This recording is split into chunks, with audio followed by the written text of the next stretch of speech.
Welcome to Perspectives in Mobile, the news podcast from the Mobile Ecosystem Forum. Join us discussing the world of telecommunications, technology, and mobile innovations. From London, Dario Betty, MEF CEO.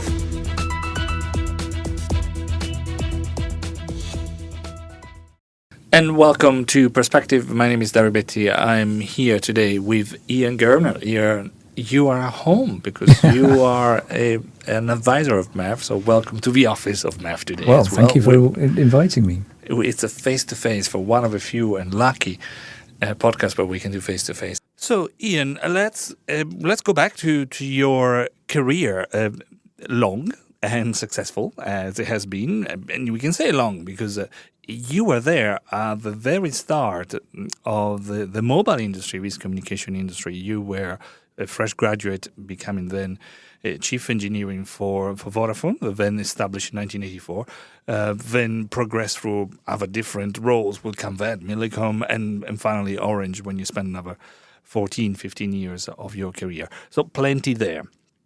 But let's start from the very beginning, because if your latest role at Orange was Director of Personal Communication, and let's reflect a second, let's get your perspective on what's the communication services today, what it is to communicate. You've seen it from the beginning. What do you make out of it? To communicate, and to communicate in different ways. Every way of doing it, they embrace it. And they embrace it in ways in which we didn't imagine when we started. Back in the early days of mobile phones, people thought, why do people want a mobile phone? And all of a sudden, bang, they take off and everybody wants one. We had to go through massive transition to take them from what was originally seen as something for the rich and loonies all the way through to now it's something that everybody really has to have. It's a way of communicating, it's a way of being in touch with the world, it's a way of making life more efficient. So I don't think that will ever come to an end, because human beings, in terms of their ingenuity of how they want to communicate and in terms of the technologies and ways in which they're provided, is just going to keep going on and on. We've got to a stage now where basically we're now connecting these incredibly powerful computers in people's pockets to anywhere and everywhere in the world, whenever you want to be. My wife's in Mexico at the moment, and I can still talk to her.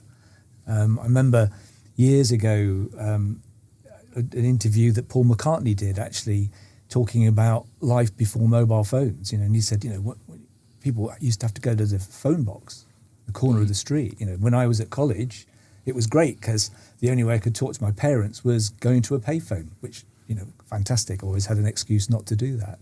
So I didn't have to talk to them too often. But actually, we used payphone data in the early stages of planning cellular networks to work out how much people might use them, where they would want to use them, and so on. Payphones, by the way, because probably a lot of people listening to this never seen one, used to be, in the UK at least, a red box, small box that you could just about squeeze two people into. We used to go in there and actually listen to the disc of the day, so we could hear what the number one hit was. But equally, you'd put some money in a box and actually be able to talk to people. Making mobile phones a real mass market consumer device really put an end to payphones. It's sad for the payphone industry, maybe, but it's liberated a lot of people over a lot of time, whether they be in villages in Africa that they don't need to go all the way on a long walking journey to find out if the market's open. They can phone up and find out in advance, all the way through to people playing games and sharing emotional and sensory experiences with people on the other side of the world. And for a second, I was wondering whether there is a parallel there, because what you were saying is bad time for the payphones. Is it bad time for telecom operators today? Because somehow all of a great investment, all of a great rollout, and people don't even have to pay for communication anymore. It's seen as an OTT service. It's a WhatsApp call. It's a Viber message. It's Facebook and TikTok and everything else. Yeah, well, my initial experiences in the telecoms industry, clearly with Vodafone. I joined Vodafone in '84 whilst we were still doing trials to find out whether it even worked. But people used to pay for it. Another anecdote, £25 a month, 33p a minute inside the M25. Only. So. Exactly. In those days as well, voicemail was pretty key because coverage wasn't great. So there were lots of times when you simply weren't available. But we effectively used to charge about 58p for a voicemail message. 25p to divert to it, 33p to pick it up. Fantastic business. I definitely grew up in this industry in the area where we actually charged for things.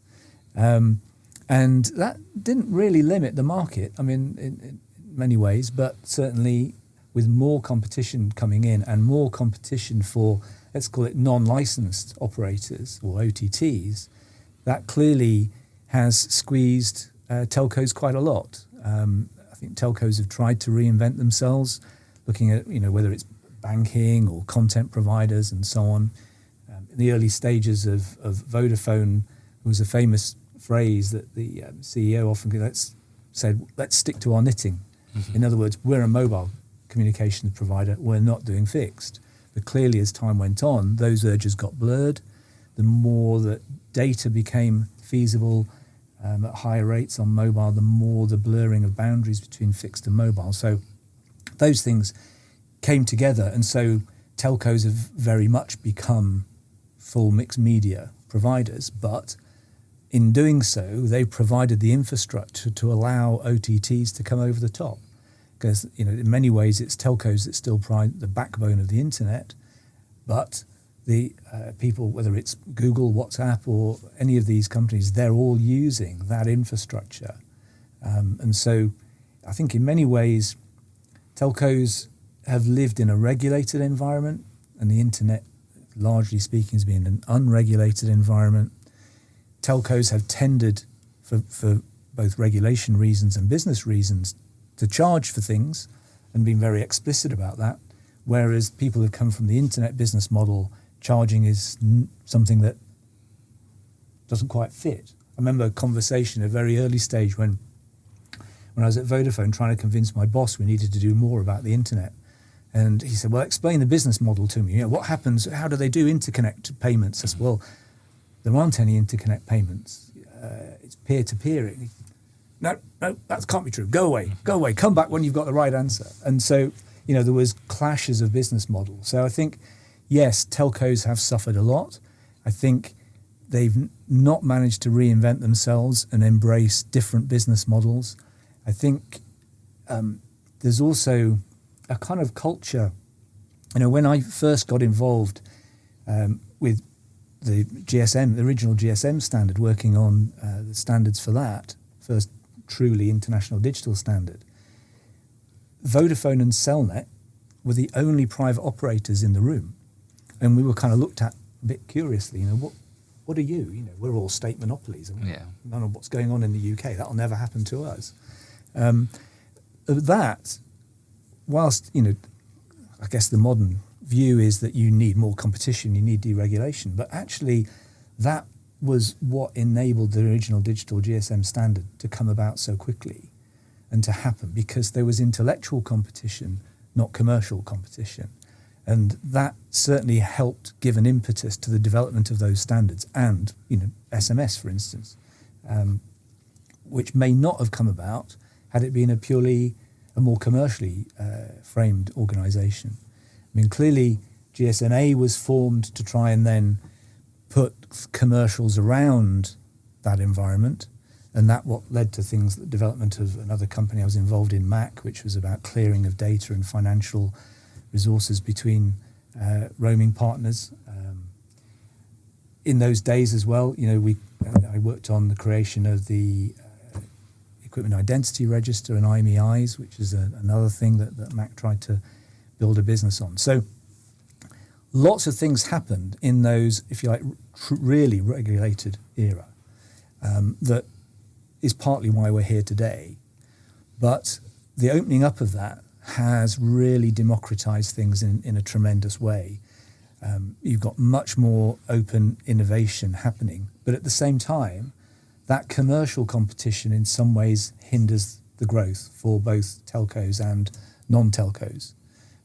RCS has a lot of potential, but we've seen the kind of iMessage versus RCS, the Google versus Apple, that thing rather inhibiting the growth of RCS. At the end of the day, we learned some lessons in SMS because certainly in the UK, there was an initial thing, should we interconnect with Cellnet? Should Cellnet interconnect with Vodafone? Because our service is better than theirs. And would that, somehow degrade the value of our service if we interconnect with them?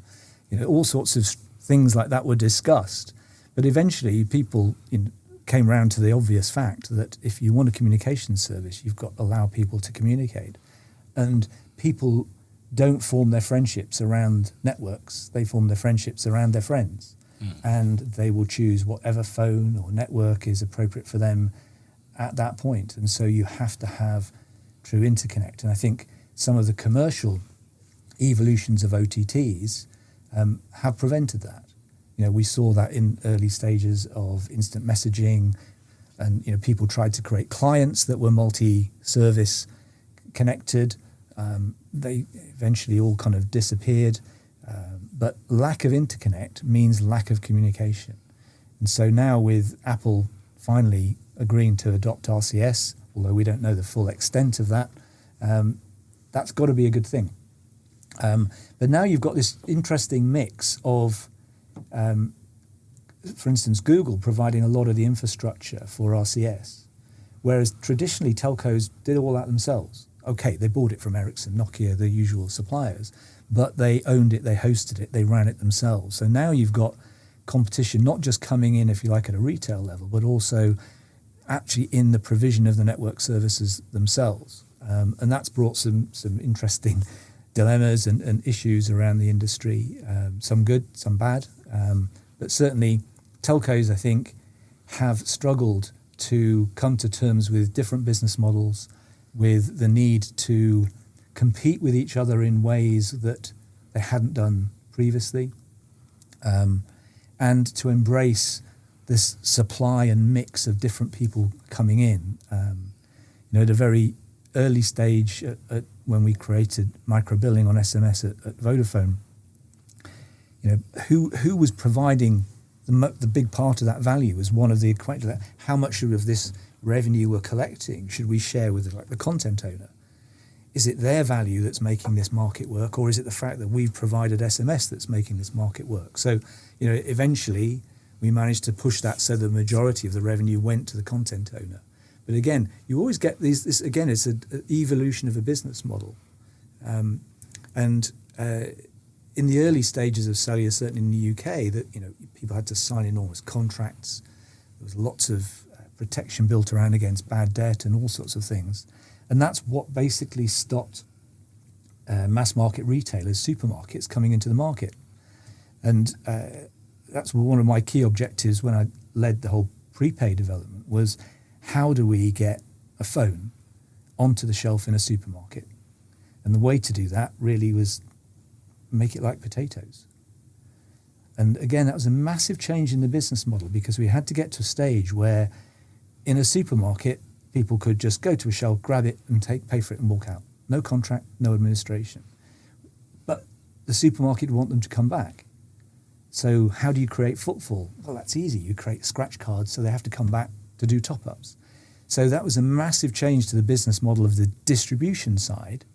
There wasn't an enormous leap in technology to make the prepay system itself work, but we had to deploy new business models, new ways of working to bring that out. And you would hope that in a more open, deregulated market, you get much more competition of that sort, bringing more innovation. But I'm not sure that's quite what's happening at the moment. I mean, the potential for telecoms generally, whether it's telcos or OTTs, remains enormous, because as people develop more types of devices, then there will be more means to communicate, and the connectivity to that has to be provided by somebody. So telcos will have to be involved in that. Telcos have different levels of regulation to OTTs, of course, and I'm not convinced that the balance of that has always been particularly beneficial to the market. I think to some extent telcos have been held back by regulation that wasn't applied to OTTs. For instance, we might not be in the situation over end-to-end encryption had lawful intercept been imposed at an earlier stage on OTTs. But nevertheless, what regulators have tried to do is stimulate the market by taking restrictions away from new entrants. Good thing. How long they last, I might argue that they could have moved a bit more quickly on that.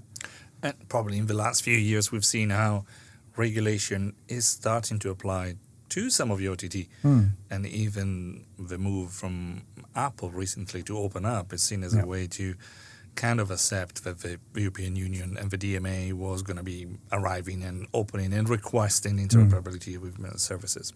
But I'm going to take you away for a second from today to the back, because you did mention before that you worked at Mac. You were looking at effectively the great word of making it all working, I was saying.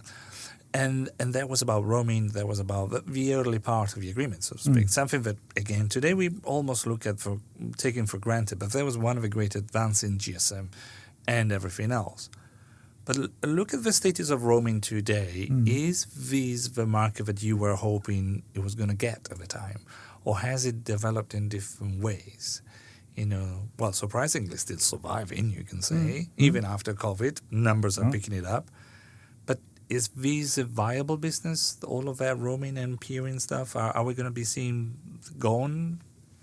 Well, the experience for me at Mac was really instructive, because I'd worked on the transferred account procedure at the GSM committee, so that was partly why I guess Millicom wanted me to get involved in Mac in the first place, because I'd got some background knowledge of how that should work. After I wrote most of the specifications for what Mac could become. We had, I think, 7 services, Mac 1 to Mac 7, that we had, were going to revolutionise the world with. And in some senses, I had a few crises of confidence in when we were building that business, because you kind of think, well, why do these big telcos, with all of their IT, all of their engineering resources, why do they need us to do this for them? I mean, hey, surely they can do it for themselves. And having come from Vodafone, which is a pretty powerful organisation, very proud engineering tradition, of course we thought we could do everything. But a couple of visits we had to some of the European telcos, I actually said, so do you think this is a good idea? Oh, yeah, no, it's important. Well, why do you want us to do it? And they said, well, because it's not our core business. We've got other things to do. And so if someone comes along and provides this service, that's fantastic. In a sense, it's not mission critical. It's not building the network, getting the base stations in the right place. So, that for me was, okay, there is a market for people like Mac to come in and provide these under-the-hood services that are not the core and not going to get management attention in the big telcos. And so, data clearing remember at this stage, this was about swapping mag tapes to some extent.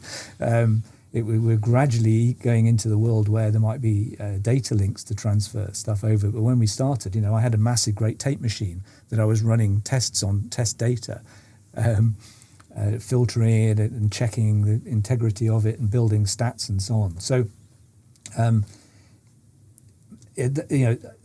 that sort of learning point of actually there's always a place for these under the hood businesses, and then now there are so many of them. For instance, I don't know, X-Connect or someone like that, who's providing services that the general public never hear about, but are actually pretty important. And again, something that telcos need to share is not their core business. And so, you find all of these great little nuts and bolts that are being created by people who have a deep knowledge of how to make that weird thing work really well. And Mac was partly about that, really. So now, does that mean that a company like Mac or whoever has an infinite lifespan? No, it doesn't. Because clearly, whilst a telco might not want to build that thing in the first place because they've got more important things to do, at some point it will become so simple that, you know, you just be able to download the app from some app store and telco run it that way. You know, financial clearing is in a sense a relatively straightforward exercise. The main aspects of it being, you know, the financial logistics and bank accounts and so on. So, and again, the finance industry has moved forward tremendously. And so there are so many ways in which things like that will start out being essential, but eventually evolve to something that is a fairly straightforward bit of software that someone can run. And so what that does, of course, is liberate people to move on to the next thing. And many years ago, I ran the Hire Phone project within Vodafone. Now, Hire Phone was because people couldn't afford to buy mobile phones, so they'd rent them for exhibitions or whatever. And you know, I helped create the administration of services around that, so a couple of small businesses could actually do really well out of renting phones. And then when I kind of led the whole launch of prepay, you know, I met up with one of those people and I said, look, sorry, I think this might have killed the Hire Phone business. He said, well, yeah, it will actually, but don't worry. I mean, we had a great time, and I'm going to move on to something else. You know, so if you've got people being clever, doing innovative things, it's actually quite a good thing that it becomes redundant, because then that brain can apply to the next level up and move on to the next possibility and create more opportunities. So for data clearing, still running, you know, strong, and you can, until the app comes, still a nice future. Let's talk about some of your times, because I need to remember you were born as a graduate even within the Vodafone, future Rakelen and future Vodafone. You then left, you went to Millicom, then you came back. You were there for 10 years again in Vodafone, and one of the things what you were supposed to do was called multimedia. Now, I'd like you to reflect on that word. Multimedia was at the beginning of 2000s versus multimedia today. Is that really still happening in mobile phones, or multimedia as we know it? Now it's all data. It doesn't matter anymore. So what's the role for a mobile operator in multimedia, and how is that different from 20 years ago? So the role back then essentially was, looking back on it, to create the market for it. At the time when, for instance, 3G licenses, remember 3G? Yeah. were being bought, and they were pretty expensive. The idea of what people would do with it, you know, because he had tiny screens on phones as well back then, right? So, you know, what are actually people going to do with these faster data speeds? And actually, can we afford to deploy enough of it to make it worthwhile? You know, we had all sorts of ideas like watching replays of goals in football stadiums, you know, and to watching TV, and to other businesses that which are much more niche, perhaps. But at the time, there wasn't a particularly good, strong market view of what that should be. The internet at that stage was principally a fixed thing. And again, mobile operators, partly because small screens, low data rates, didn't really see that as a strong market for them. But certainly it became quite key, particularly, I mean, again, there was a big takeover battle between Vodafone and management around that time. And an internet strategy became quite key to that battle. And I'd been working on one with my team, and we had to kind of do it quietly because it wasn't exactly the most favourite thing of the management. But at the point it became important to that whole takeover battle, then the management got much more interested.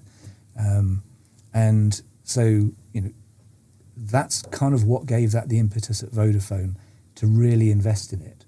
And then, of course, having got to the point to say, hey, we're going to have mobile websites, really. We're going to have data. Who's going to understand data?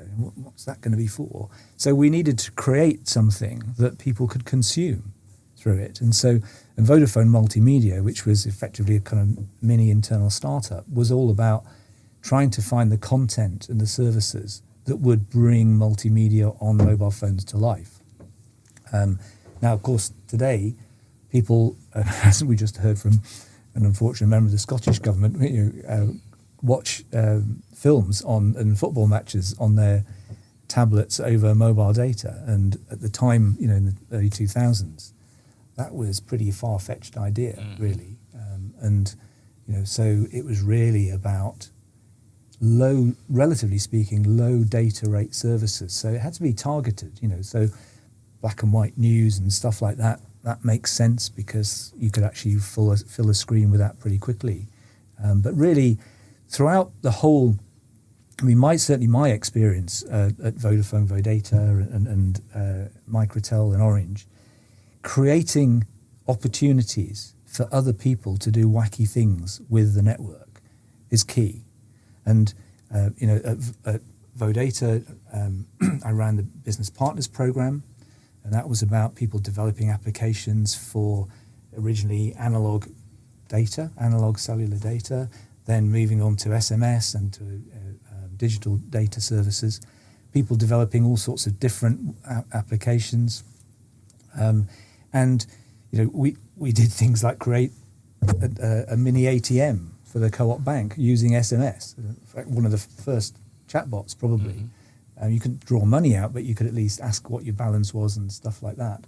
And this was all about really creating ideas, not necessarily that those themselves were going to be what made the market, but actually gave people the idea that you could do more with this, much more with this. And I think, that's always going to be the future of it. It has to be about putting in the enabling technologies and services and opportunities and revenue-raising capabilities that enable someone to come up with a crazy business idea and implement it. Because that's really what's fueled the growth of cellular. Whether it's creating opportunities for retailers to sell phones, which they'd never sold before, whether it was the way in which terminal APIs for SMS, embedding SMS into different applications, created opportunities for many application providers as much as it has embedded SMS into everybody's lives in ways they don't realize.